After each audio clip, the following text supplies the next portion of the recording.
Europe एवं भारत के बीच, Europe एवं भारत के बीच सीधे समुद्री मार्ग खोजने में, यूरोप एवं भारत के बीच, यूरोप एवं भारत के बीच सीधे समुद्री मार्ग खोजने में, यूरोप एवं भारत के बीच सीधे समुद्री मार्ग खोजने में आर्थिक एवं धार्मिक कारण सक्रिय थे, आर्थिक एवं धार्मिक कारण सक्रिय थे।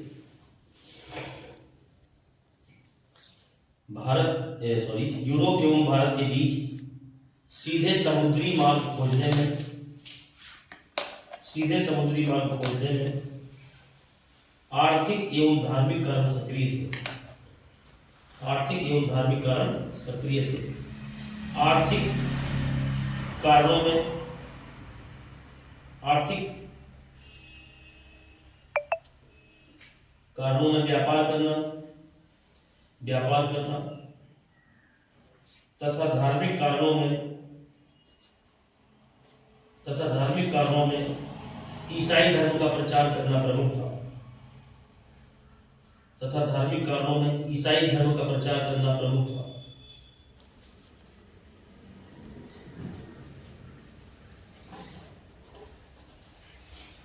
दो ही कारण थे, एक आर्थिक कारण था कि व्यापार करना है ना, प्रमुख कारण, और दूसरा धर्म का प्रचार करना। किसका प्रचार करना? धर्म का प्रचार करना। दूसरा लिखो, दूसरा सर्वप्रथम 1498 ईस्वी में, सर्वप्रथम 1498 ईस्वी में Vasco D gamma, Vasco D gamma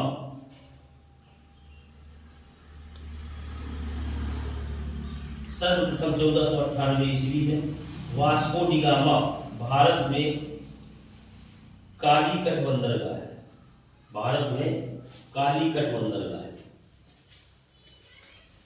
Bharat में कालीकट बंदरगाह है। मालाबार तट, यहाँ मालाबार तट है ना, इस साइड जी सर, मालाबार तट। इधर कौन सा है? कोरोमंडल, कोरोमंडल, कोरोमंडल। छोटे एग्जाम जो जीडी वगैरह देते हो जी, यहाँ ये पूछ देगा, कोरोमंडल है ना जी। तो कालीकट बंदरगाह कोष्टक लिख दो, मालाबार तट पहुंचा, मालाबार तट पहुंचा।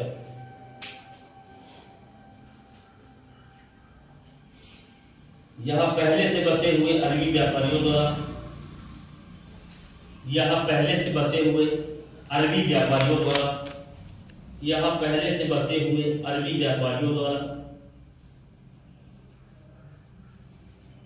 यहां पहले से बसे हुए अरबी व्यापारियों द्वारा वैमनस यानी विरोध किया गया, विरोध किया गया। लिखो, यहां पहले से बसे हुए अरबी व्यापारियों द्वारा विरोध किया गया, लेकिन कालीकट के राजा जमोरिन ने, लेकिन कालीकट के राजा जमोरिन ने इसका स्वागत किया, लेकिन कालीकट के राजा जमोरिन ने इसका स्वागत किया और मसाले तथा जड़ी बूटियां ले जाने की अनुमति प्रदान कर दी।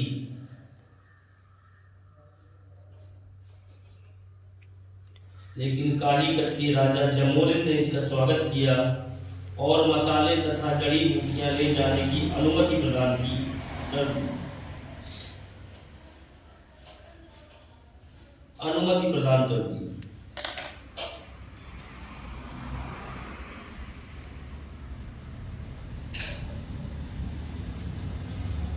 अगला पॉइंट लिखे, 1500 ईस्वी में अल्वारेज ट्रैवल,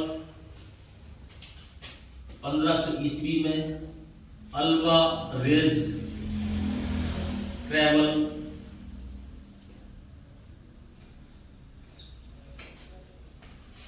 अल्वारेज ट्रैवल के नेतृत्व में अल्वारेज ट्रैवल के नेतृत्व में पुर्तगालियों का दूसरा अभियान दल, पुर्तगालियों का दूसरा अभियान दल, पुर्तगालियों का दूसरा अभियान दल भारत पहुंचा।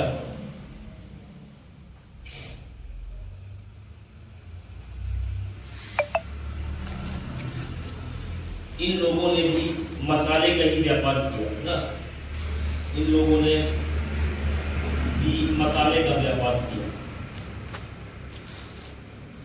इन लोगों ने भी मसाले का ही व्यापार किया।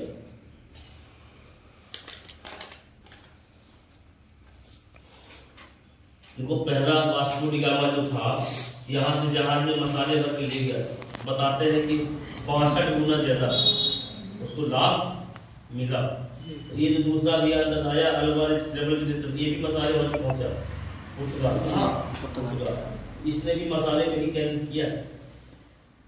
हम बार बार ये बात क्यों कह रहे हैं, क्योंकि वहां जब छोटा सा प्रश्न उठा देगा ना कि निम्नलिखित में से किस यूरोपीय जो है, किन यूरोपियों ने मसाले के व्यापार पर कोई ध्यान नहीं दिया, दे देगा चार ऑप्शन, तब पता करना मुश्किल हो जाएगा स्ट्रिक्टली कि किसने मसाला। भाई व्यापार करने आते हैं सभी लोग करते हैं, कपड़ा सूती वस्त्र मसाले यही सब करते थे, लेकिन कौन ज्यादा करता था कौन बिल्कुल नहीं करता था, प्रश्न बना देते हैं। तो अभी बार बार हम कह रहे हैं कि ये भी मसाला भर के ले गया, इट मीन्स पुर्तगाली मसाले पे अपने आप को केंद्रित करता है, ये समझने की जरूरत है। अगला देखो 1502 ईस्वी में वास्को डी गामा पुनः भारत आया। 1502 ईस्वी में वास्को डी गामा पुनः भारत आया। 1502 ईस्वी में वास्को डी गामा पुनः भारत आया और इसी वर्ष इसने कोचीन में पुर्तगालियों की प्रथम फैक्ट्री की स्थापना की।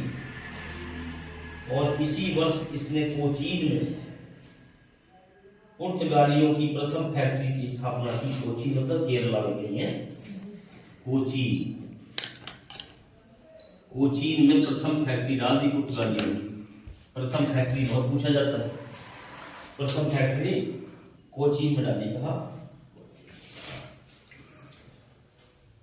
प्रथम फैक्ट्री की स्थापना की, अर्थात भारत में प्रथम पुर्तगाली बस्ती बसाई। अर्थात भारत में प्रथम पुर्तगाली बस्ती बसाई।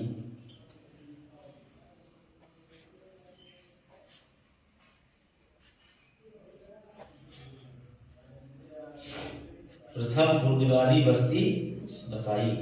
एक पॉइंट और लिखो यहाँ जरा।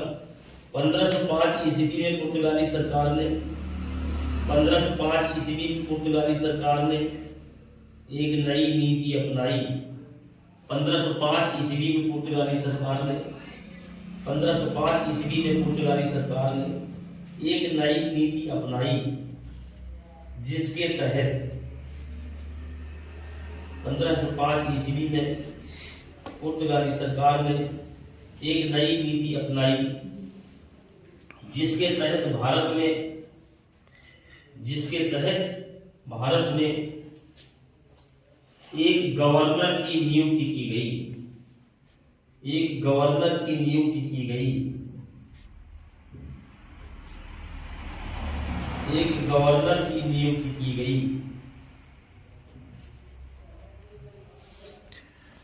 तथा पहला गवर्नर अल्मीडा को बनाया गया। अल्मीडा को बनाया गया। पहला गवर्नर अल्मीडा को बनाया गया।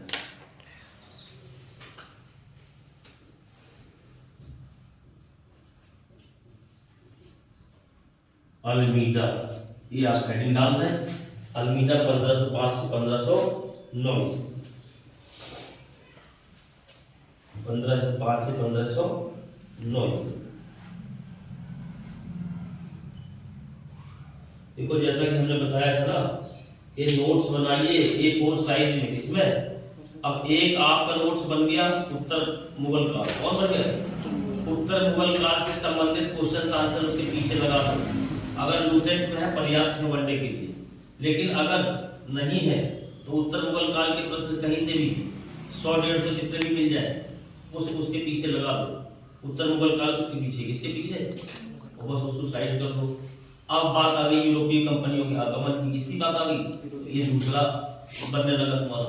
ऐसे ही बनाइए कि उत्तर मुगल काल नंबर 1, मतलब लेक्चर नंबर 1 उत्तर मुगल काल, फिर नंबर 2 में यूरोपीय कंपनियों का आगमन।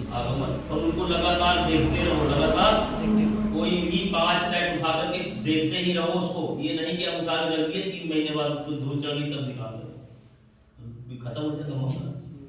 जब भी मन कर जाए उसको उठाओ। 24 घंटे ही है आपके पास, बता दिया मैं। हर इंसान के अंदर 24 घंटे है, इसको कोई कम ज्यादा नहीं कर सकता दुनिया में। पैसे कम ज्यादा हो सकते हैं, पैसे कम का और ज्यादा का कोई प्रभाव जीवन में नहीं पड़ता है। आज जान लीजिए आप अच्छी तरह से, न कम का प्रभाव पड़ता है। जितना कम में तुम्हें कठिनाइयां होती है उतने ही ज्यादा वाले को मैनेज करना पड़ता है। ध्यान से समझना, दोनों बराबर कठिनाई में खड़े हो। अगर आप राहुल गांधी नहीं हो तो राहुल गांधी जैसी समस्याएं भी आपके सामने नहीं। बात समझ में आ रही है क्या कहना चाह रहे हैं? जितना पैसा वाला होगा उसके साथ भी उतनी ही समस्याएं लगी हुई उसके लेवल की। हमें लगने लगता है कि अरे पैसा वाला है तो सब आराम से हो रहा है, वो आराम से नहीं होता है। एक बार पैसे वाले बन के देखो फिर पता चल जाएगा कि क्या क्या होता है, क्या क्या होता है। बात समझ रहे हो ना? खड़े ही नहीं रह पाओगे उस स्थिति में। एक काम करो, एक रिक्शा वाले को 2 करोड़ रुपए का बैग दे दो तो क्या ले जाओ अमीर आदमी बनने को। रिजल्ट आपके सामने होगा, करके देख लो एक बार ऐसा। वो जहां 30-40 साल जी रहा होगा ना, वो हफ्ते 2 हफ्ते में उसकी मौत की खबर आ जाएगी। लगाए कहाँ है इसको, वो खाए कहाँ है इसको? या तो वो इतना खा लेगा मर जाएगा, या तो इतना पी लेगा मर जाएगा 4 दिन बाद। कुछ नहीं कर पाएगा उससे। दे तो दिया हमने उसको, बचाने की क्षमता भी तो देते साथ में उसको, नहीं बचा पाएगा वो। बात समझ रहे हो? तो ये कभी दिमाग में मत रखना। एक चीज याद रखना कि नेचर ने हमें टाइम दिया है। क्या दिया है? तो वही 24 आवर्स में आपके पास सब कुछ है, करना तो भी करना है। बताया कुछ नहीं है जिंदगी में। अल्मीडा 1505-1509 ईस्वी। देखिए पहला पॉइंट, अल्मीडा ने कोचीन का दुर्गीकरण कराया। अल्मीडा ने कोचीन का दुर्गीकरण कराया। अल्मीडा ने कोचीन का दुर्गीकरण कराया तथा इसे अपना मुख्यालय बनाया।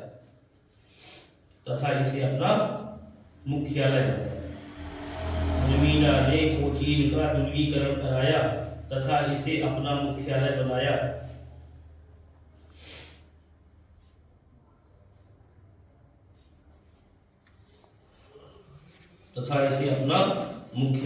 ध्यान रखना, कोचीन को ही अल्मीडा ने मुख्यालय बना दिया।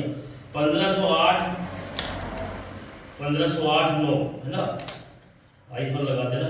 1508 या 9 ईस्वी में इसने 1508-9 ईस्वी में इसने गुजरात, मिस्र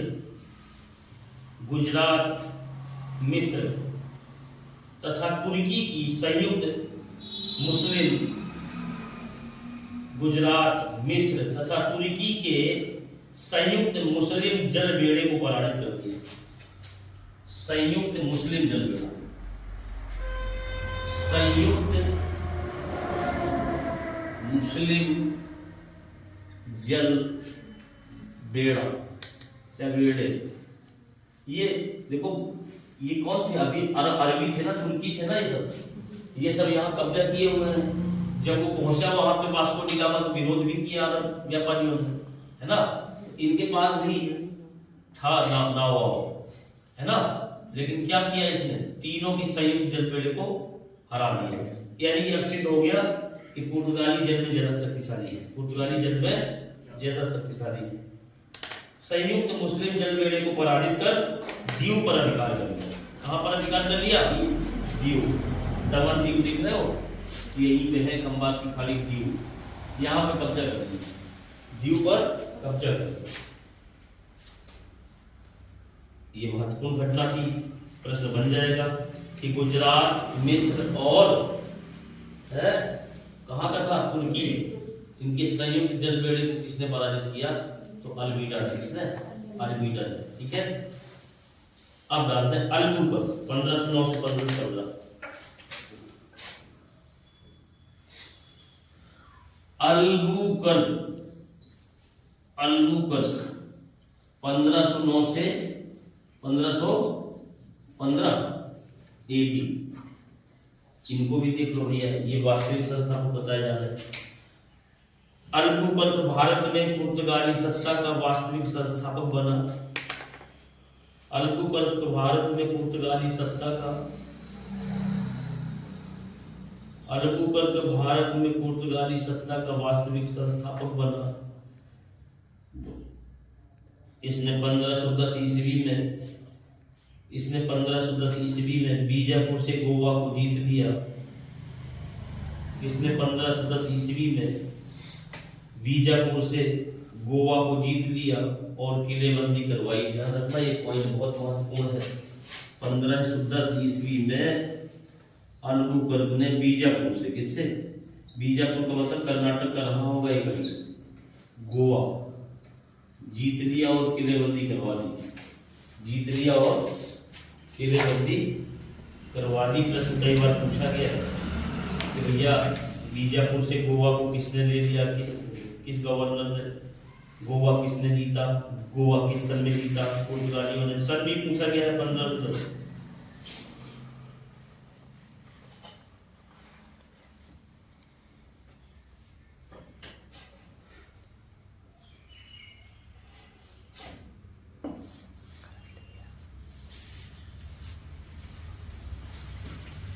वास्को डी गामा डाल दीजिए, ये भी बना है गवर्नर। देखिए वास्को डी गामा जो नाविक आया पड़ा, इसको भी गवर्नर बनाया गया। डाल दीजिए वास्को डी गामा। 1524 से 29, 4-5-6 साल लगाई हुई है।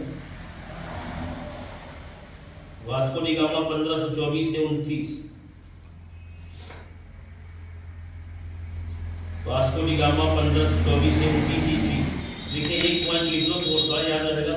1529 ईस्वी में इसकी गोवा में ही मृत्यु हो गई। 1529 ईस्वी में 1529 ईस्वी में इसकी गोवा में ही मृत्यु हो गई।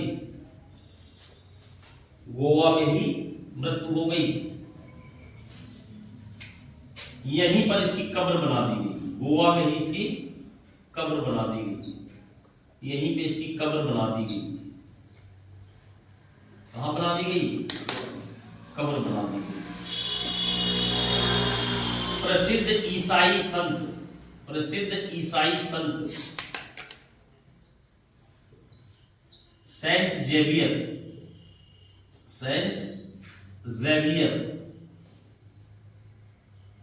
की कब्र भी गोवा में ही है।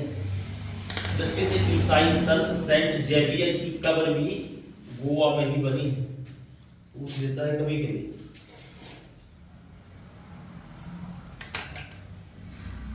प्रसिद्ध ईसाई संत सेंट जेवियर की कब्र भी कहाँ है? गोवा। अब तीसरा शासक हुआ है नूनो डी कुन्हा।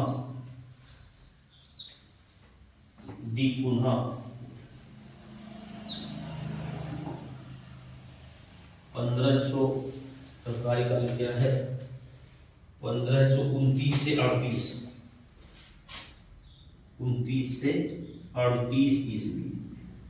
1529 से 38 नूनो डी कुन्हा। डी कह दो, दा कह दो, कुछ भी कह दो। नूनो दा कुन्हा, नूनो डी कुन्हा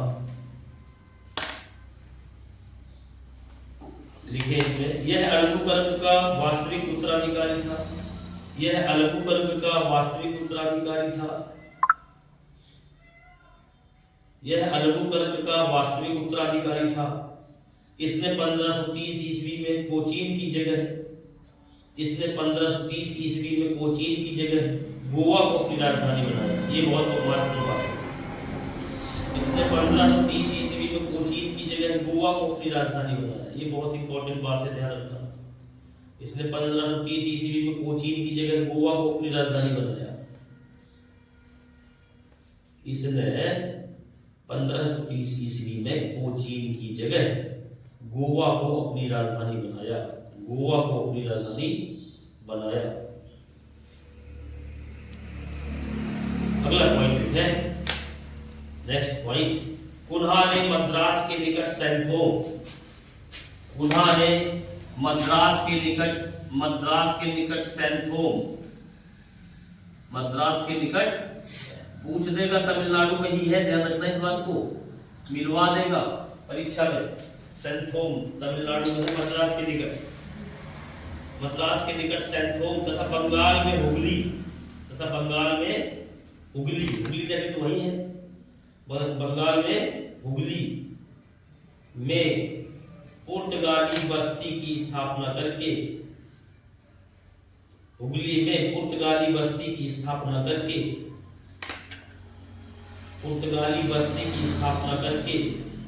भारत के पूर्वी तट की ओर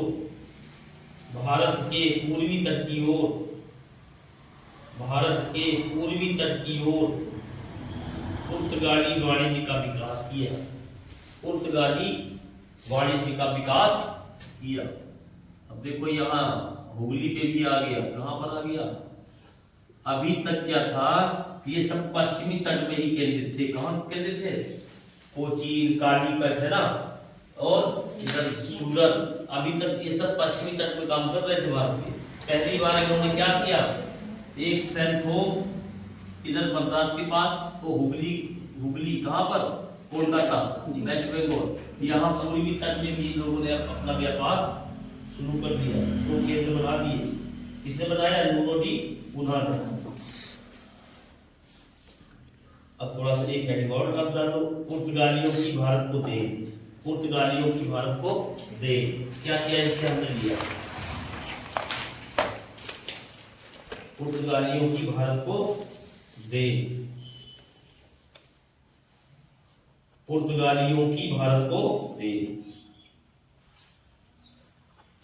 भारत में प्रेस छापाखाना पुर्तगालियों की देन है।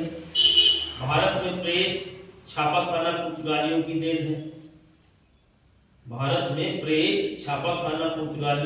है। ठीक है, ये प्रश्न बन जाता है। 1508 ईस्वी में दक्षिण भारत में पुर्तगालियों ने सर्वप्रथम तंबाकू की खेती शुरू करी। 1508 ईस्वी में दक्षिण भारत में पुर्तगालियों ने सर्वप्रथम तंबाकू की खेती शुरू, यानी तंबाकू नहीं था यहाँ पे, तंबाकू की खेती शुरू करी। और शाहजहां के काल में उत्तर भारत में शुरू की। जल्दी से बता दो शाहजहां का काल, कोई भी याद है? किसकी कहो? शाहजहां किसका पुत्र था? बताइए। जहांगीर का। जी सर। जहांगीर कहाँ पे खत्म हो जाते हैं? जहांगीर खत्म हो जाते हैं लगभग 1627 तक। जी सर, खत्म हो जाते हैं 27। 1627 से 58 कर दीजिए। 27 से 58 शाहजहां। क्या कर दीजिए? शाहजहां। 16, ये सब दिया बाहर करना है। जी सर। शाहजहां का शासनकाल 1627 से 1658। 1658 में कौन आ जाएगा? औरंगजेब। तुरंत याद करो, इसके बाद निकलेगा जी भाई। ये तो तुम्हें 24 घंटे कर, हम बार-बार वही बात तो कह रहे हैं कि 10 क्वेश्चन डालो, पता नहीं चल रहा मुझे काम हो रहा है कि नहीं हो रहा है। 10 क्वेश्चन लगातार कह रहा हूँ डालिए, किसके? मैथ्स के। 10 लोग अगर हो जाओगे, तैयारी ऐसे नहीं होती। तमाम कोचिंग खोले बैठे हैं, दिल्ली से लेके पंजाब से लेके ब्रह्मांड से बाहर से कुछ थोड़े होना है। जो वर्कआउट कह रहे हैं उस पे काम करो, तब कुछ होना है। अगर 10 क्वेश्चन आप मैथ के पर डे डालते हो और आपस में ही 100 क्वेश्चन कर डालते हो, क्या कर डालते हो? सबके पास स्रोत है, सबको पता है अर्थमेटिक एसएससी में क्या पूछा जाता है। 10 करंट के डाल दीजिए, 10 लोगों 100 करंट हो गया। कितना हो गया? 100 ही मान लो।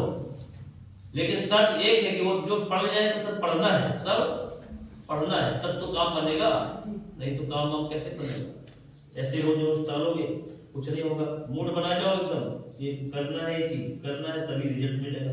अपने आप ही सब एग्जाम में रिजल्ट निकल जाएगा, कोई परेशानी नहीं होगी। तो अभी हमने कार्यकाल अचानक पूछ दिया। इसका मतलब है कि आप 1-2 बार लिखे जो हमने सारणी बनाई है। तो ऐसे अगर सारणी बनवा के रखना है तो सब कुछ यूट्यूब में पड़ा है, उसमें भी तो रखा ही है यूट्यूब में। फिर हम कौन सी नई बात कर रहे हैं? चलो भाई थोड़ी व्याख्या एक्स्ट्रा कर दे रहे हैं, एक जगह मिल जा रहा है आपको चीजें, हम यही काम तो कर रहे हैं। ये सब व्याख्याएं पढ़ी है सब जगह, शर्त ये है कि आप काम कर रहे हैं कि नहीं। कोचिंग में जोड़ने का मतलब ये है, पैसा देने का मतलब ये है कि हाँ हम अब बढ़ के रोज काम कर रहे हैं, नहीं तो कोई मतलब उसका नहीं रह जाएगा, तो क्या फायदा। तो ये सब करिए।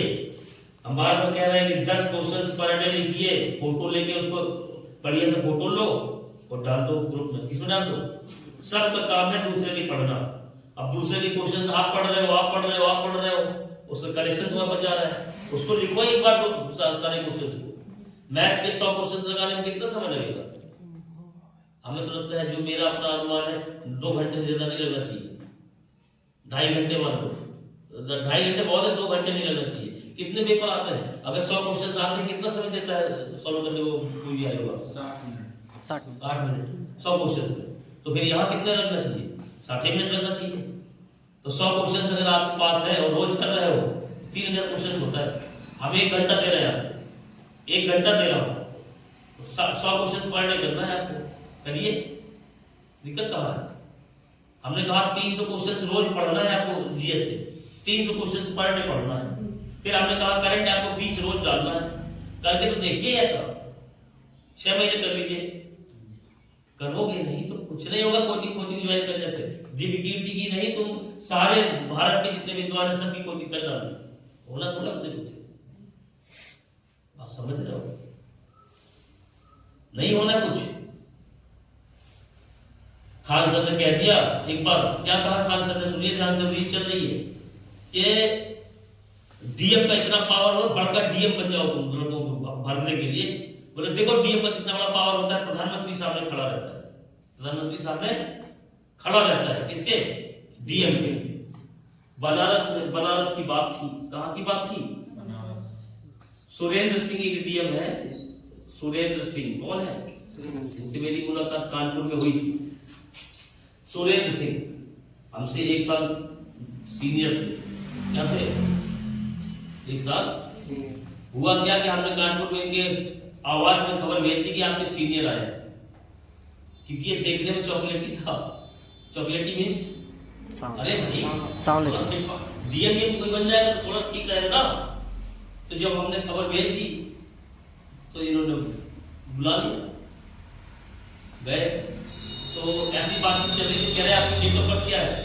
मैंने बता दी। कह रहे 1 साल सीनियर हो आपसे, समझ रहे हो? तो अरे हमने कहा यार मिलना था इसलिए खबर भेज दी हमने आपको, नहीं तो आप मिलते क्या सर? अगर सीनियर नहीं बोलते आप हाँ करते। ये सुरेंद्र सिंह थे कहाँ? बनारस।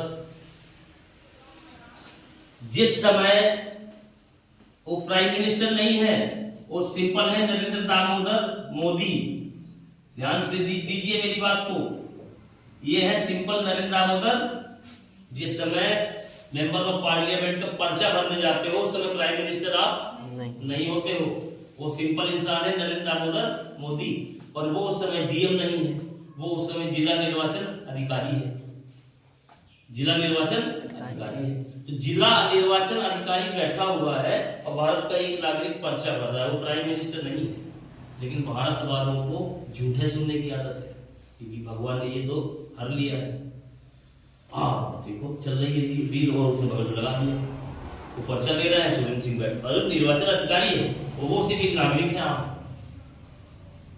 टेक्निकली अगर देखें तो कितना गलत बोला। निर्वाचन अधिकारी को डीएम बोल रहा है और एक साधारण इंसान जो पर्चा भर रहा है उसको प्राइम मिनिस्टर बोल रहा है। प्राइम मिनिस्टर जो अपना प्राइम मिनिस्टर छोड़ो, गांव का प्रधान भी डीएम से ज्यादा पावर रखता है। कभी आप जानते हो इस बात को? 90% कर्नल्स को चोरों को बना देते हो प्रधान, उनको पता ही नहीं अपनी पावर क्या है। जो गांव का प्रधान है डेमोक्रेसी में वो भी खतरनाक है, डीएम एसडीएम को भारी पड़ जाता है। लेकिन उसको जब चोरों को बना दोगे तो दरोगा बुला लेगा, आप प्रधान जी जरा आप प्रधान जी जरा आप करोगे क्या? डेमोक्रेसी में इलेक्टेड व्यक्ति पावर होता है। कौन?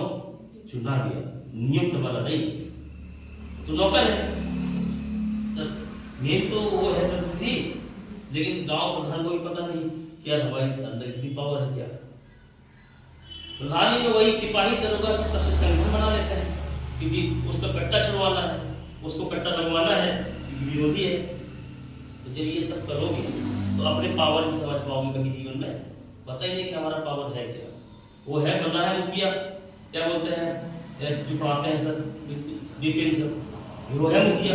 ऐसे मुखिया बने सब जगह, ऐसे मुखिया बने सब जगह तो चीजें हो जाएंगी, बहुमत हो जाएगा। लेकिन नहीं, ऐसा नहीं। तो अब वो इतनी बड़ी बात को पूरा भारत सुन रहा है, पूरा भारत सुन रहा है, क्योंकि उनको पता ही है ना क्या है, वो वायरल हो रहा है। वो क्या हो रहा है, तो एक नहीं, हर कम से कम 20 सेंटेंस ऐसे बोल दिए। तो हमारा मतलब ये है, एक है अवधूत और उनका हमें आज तक पता ही नहीं चला जन्म क्यों लिए है।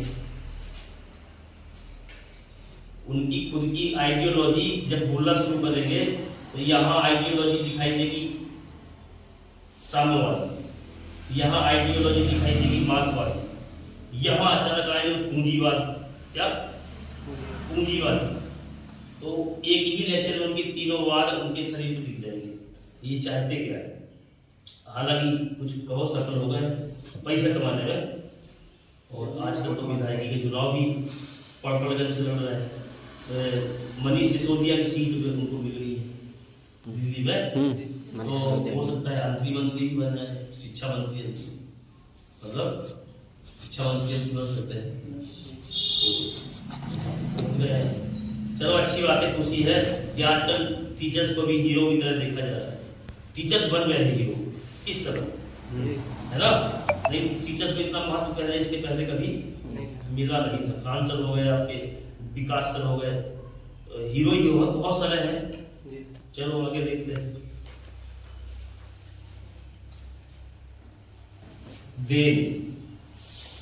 एक और लिख लो पॉइंट बस। भारत में पपीता, अनानास, ध्यान रखना है सब पढ़कर, पपीता, अनानास, लीची, संतरा, आलू। भारत में पपीता, अनानास, लीची, संतरा, आलू, शकरकंद। शकरकंद भी तो मीठा आलू ही बोलते हो आप, है ना? शकरकंद भी है, मूंगफली, सब कोई नहीं कहा भैया, वहां है क्या? मूंगफली, काजू और बादाम की खेती पुर्तगालियों की देन है। बचा क्या है भैया? गन्ना। अच्छी चीजें सभी की है। पपीता, अनानास, लीची, संतरा, आलू, शकरकंद, मूंगफली, काजू, बादाम, ये हम लोग का है क्या भैया?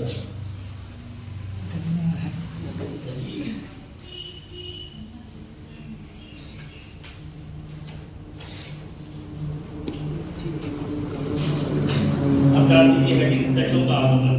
किसका आगमन? डचों का आगमन।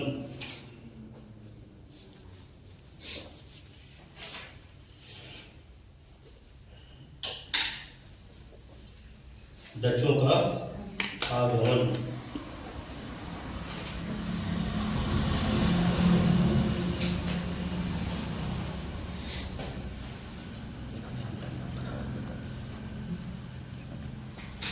ये इसमें 2 लाइनें लिखी हुई हैं, पढ़ देता हूँ, तो अच्छी लाइनें लगी हैं। हर काले चश्मे वाली अंधी नहीं होती, हर काले चश्मे वाली अंधी नहीं होती, और हर एक शब्द में संधि नहीं होती, हर एक शब्द में संधि नहीं होती। ये हमारे एक जानने वाला है, उनका प्रसिद्ध वाक्य है, हर काले चश्मे वाली अंधी नहीं होती, हर एक शब्द में संधि नहीं होती। एक सर है जो है पढ़ाते हैं प्रयागराज में, तो उनका ये है, बहुत बढ़िया वक्ता है, बहुत अच्छी डिलीवरी है, और शुरू से चूंकि टीचिंग उनका प्रोफेशन रहा है, पीएचडी भी उनका इसी से है, हिंदी संस्कृत से, है ना? तो उनकी जो वाक्य विन्यास है, सारी चीज़ें बड़ा बेहतर है ना, अच्छा लगता है। चलो भैया इतना बहुत है, आज हम एक थोड़ा सा कुछ देखते हैं। यहाँ भी आप लोग का ज्ञान है ना, हिंदी वाले में, इसमें थोड़ा सा देखा जाए कहाँ खड़े हो आप लोग, किस तरीके से। हम लोग अपने नेता लोग आजकल निजी स्वार्थ के लिए उल्टा सीधा बोल देते हैं, और हम उसको शब्द का पालन करने लगते हैं। हमारे बाबा थे, दादी थी, दोनों जो है काफ़ी धार्मिक ग्रंथ के लोग थे, उनको सब कहानियाँ पता थी। तो हम बचपन में लेटे लेटे पूछते थे कि भैया ये क्या है, ये क्या है, ये सफ़ेद सफ़ेद जो क्या है ना, यह चर्चा हो जाती थी। ये जानते हो क्या है, ये सप्त ऋषि है, ये फला ऋषि है, ये वाली तारीखें है। यानी कि वो लोग घड़ी देख के नहीं उठते थे, और सुबह सुबह चर्चा करते थे कि देखो फला तारा यहाँ आ गया है, इतना बज गया है। यहाँ से समझो स्वाभाविक बात है, हम भी वहाँ लेते हैं तो इंटरेस्ट लेते हैं। तो पता चला कि ये सफेद सफेद जो रास्ता गया है ये ऐरावत वे, ऐरावत पथ। देखो ध्यान से, ऐरावत पथ। अब देखो कितना बड़ा फर्क पड़ता है। अगर उनको धर्म का ज्ञान नहीं होता तो मुझे जानकारी, एक बच्चे के भीतर दारू पी के आते हैं, रात में गाली गलौज करते हैं, माँ को पीटते हैं, तो वो सीखेगा। अब वो ऐरावत पथ थोड़ी सीख जाएगा, कोई धर्म की कहानी नहीं है पता उनको, कोई नॉलेज वाली बात नहीं। अब देखो ध्यान से, तो उन्होंने बताया ऐरावत पथ है। ऐरावत का मतलब हो गया इंद्र का हाथी। किसका हाथी? इंद्र जिसमें चलते हैं, इंद्र की सवारी है ये ऐरावत। तो हमने कहा यार बढ़िया है, तो यहाँ से इंद्र का हाथी से निकलता है, इंद्र बैठे होंगे, निकल जाते होंगे, धार्मिक है पूरा। इसी ऐरावत पथ को जो हमारे सोलर सिस्टम से पृथ्वी से दिखती है, इसी को पश्चिमी विद्वानों ने बोल दिया मिल्की वे। मिल्की, अरे भाई मिल्क जैसा दूध या दिखाई देता है, मिल्की भी बोल दिया। तो हिंदी वाला हिंदी बना दी दुग्ध मेघना, क्या बना दी? दुग्ध मेघना। क्या बना दी? दुग्ध मेघना है ये।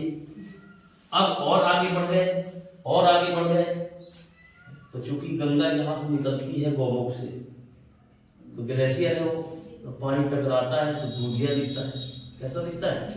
तो इस भुजा को, इस आर्म को कुछ लोगों ने कह दिया कि भैया आकाश की गंगा है ये, पृथ्वी की गंगा दूसरी है, ये कहाँ की गंगा है? अब जरा ध्यान दो, गैलेक्सी तो ये पूरी है ना, गैलेक्सी तो ये क्या है? पूरी है। और उसकी एक भुजा को किसी ने क्या कह दिया? आकाश की। अब चूंकि गंगा का एक पर्यायवाची भी है मंदाकिनी, इधर चित्रकूट के पास मंदाकिनी कहते हैं गंगा को, तो बस कुछ लोगों ने मंदाकिनी इस्तेमाल करना शुरू कर दिया। लेकिन ये कौन सी मंदाकिनी है? आकाश की। आकाश की मंदाकिनी है ये। कहाँ की? क्योंकि उसकी सिमिलरिटी जो उसके गुण अवगुण मिल रहे हैं, सफेद दूधिया है, ऐसी है। तो ये हो गई क्या? मंदाकिनी। अब इसको पर्सियस आर्म भी कहते हैं अंग्रेजी में। क्या कहते हैं? पर्सियस आर्म,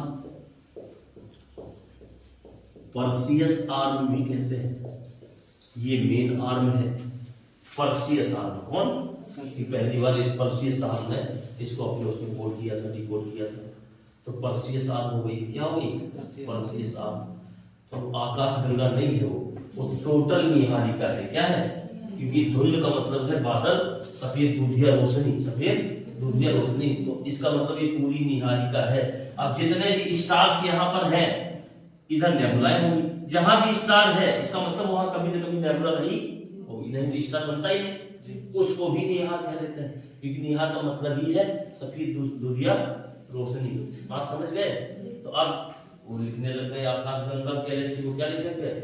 और जितने भी स्रोत लगभग हमें लगता है जो वैसे स्रोत है मार्केट के, सब जगह लिख रहे हैं। हकीकत ये है कि वो गैलेक्सी निहारिका है। क्या है? और नेबुला भी। तो समझ में आई बात? तो ये इसकी 3 आर्म है। अंदर वाली आर्म को हम पृथ्वी से देख नहीं सकते, उसके लिए हमें अंतरिक्ष में जाना होगा। कहाँ जाना होगा? अंतरिक्ष में। कभी इसको लेंगे, कभी न कभी हम ओरिजिन ऑफ द यूनिवर्स से बात करेंगे ना, यूनिवर्स से संबंधित सिद्धांतों की, है ना, कभी न कभी रख लेंगे उस बात को। एसएससी वगैरह में एक आध कभी बन जाता है, सीजीएल वगैरह में। चलो हम लोग थे वहां। अब डाल दीजिए हेडिंग पुर्तगाली।